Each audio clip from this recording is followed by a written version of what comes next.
Hi, everybody. It's Pastor Jesse, and I just want to give this video out because I have a couple questions that I would like to answer that people have brought to me concerning the 501c3 vote that we'll be having July 11th coming up. I want to just kind of answer the three big questions, and here they are. Here are the questions. Why are we even considering becoming a 501c3? What happened at the meeting on May 23rd that we didn't actually have the discussion time that night? And why aren't we concerned about the government coming in and dictating things that we can do as a church? So I just want to look at that. And the reason for this video is really to communicate and have full disclosure of what we as the Lake Point leadership are believing to bring the church into in this way, especially becoming a 501c3. So I just want to have full disclosure, and I really want to promote exactly why we are, what we are wanting, I should say, with the restructuring of the different bylaws and the different things that we are doing. There were numerous reasons to become a 501c3. There are very good positive reasons for it. But the single most primary reason is to guarantee a tax deduction to those that give and donate to the church. Now, I'm not talking just about tithes. I'm also talking about people who give money to missions and to help support other ministries that we support as well. Not just your tithe checks, but any giving whatsoever. We want to have full disclosure, becoming a 501c3 and guaranteeing everyone who gives money a tax deduction. Another thing that the 501c3 does is it separates the actions of the corporation from the actions of the pastor and its members. It keeps those two things separated, both financially and as an organization. So people have asked, well, we've never been a 501c3 before. We've always been a nonprofit. Do we even need to do this? We've never needed it before. Do we need to do it again? And the example that I'd like to give is something that I've heard a long time ago. It's better to have a tool and not need it than to not have it and need it. It's better to have a tool if you're working on a project and never need it than to not have that tool and suddenly need it on a project. I think the best example of this is our security team. We have a safety and security team. Some people think, well, we need to have them because of all of these shootings that are going on in churches across America. The odds of being in a church service in which a shooting occurs at the most is 1 in 6.5 million. Or 0.00000015% chance that you will be in a church service. So we don't need the security team just to protect us from shootings, I know that. But the chance that we are going to use them all the time is extremely low. But I would rather have them than not have them, especially when we need them. It's the same thing with the 501c3. I'd rather have it if we need it. So then the next big question is, what happened at the meeting on May 23rd?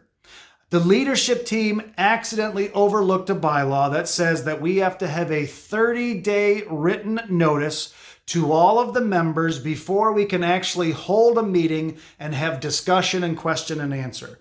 We did not get that announcement out ahead of time. That is why we gave it to everybody on the 23rd, and we did not feel that we could speak to the subject that night on May 23rd. We wanted to err on the side of caution and not talk about it just in case. So it felt like it may have been a little more secretive, but it wasn't. It was just purely an accident and something that we overlooked. We will be holding on July 11th the question and answer and discussion time. If you have questions and answers and things that are not answered up to that point that you can bring that we can talk about. But that kind of leads me to the last thing. I want to quell some of the fears that people have about the 501c3 and other government control and the government coming in and taking over. 501c3 is simply a non-profit status. There are no other government stipulations that go with the 501c3. There was question about, are we going to have certain bathrooms now? Is the LGBTQ community, do we have to have weddings for them? Is our government going to close our services like they did during the pandemic? None of that has to do with the nonprofit status 501c3. And concerning being closed, I just want to point out, don't forget, Governor Whitmer never closed the doors of any church in Michigan. She never made it a rule. She never made it a policy that we had to close. She left it up to every single individual church if they wanted to do it. Every church decided to close on their own or stay open on their own. Lake Point leadership decided to close the church, not the governor of Michigan. So there isn't government control that came out of the pandemic. There isn't government control that comes to the 501c3. Another concern that comes into government control is that we're going to have to annually report our income and expenses and our whole obligation to do so. But as a church, we are actually exempt from doing this, even if we have a 501c3 status. Even if we apply for the 501c3, we do not have to report unless the leadership of Lake Point decide to do so. So we don't have to worry about the government control and telling us what to do in the freedom of speech, which I'll talk about in a moment. But before I do, let me just list a few of the Christian faith-based organizations in the United States that are 501c3s. Samaritan's Purse is a tax-exempt 501c3 organization. Focus on the Family is a 501c3 organization. InterVarsity Christian Fellowship, Compassion International, the Evangelical Lutheran Church in America, and in fact, all Catholic churches in the United States of America hold a 501c3 status. In our own hometown, Woodside and Kensington are both 501c3 corporations. So what about the free speech then, some may say? Aren't they going to come in and tell us what we can and cannot preach?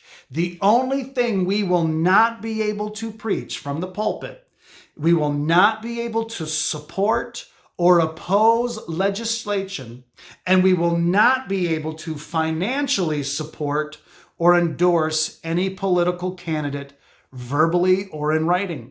We will still be able to put out literature and things that will get the voters to know more of what is going on. But as a church, we cannot get behind a candidate and we cannot promote legislation. We can still advertise those things and let our members decide what they want to do. We can still have those things out, but we cannot financially get behind it and we cannot support them from the pulpit and preaching, which we don't do anyway.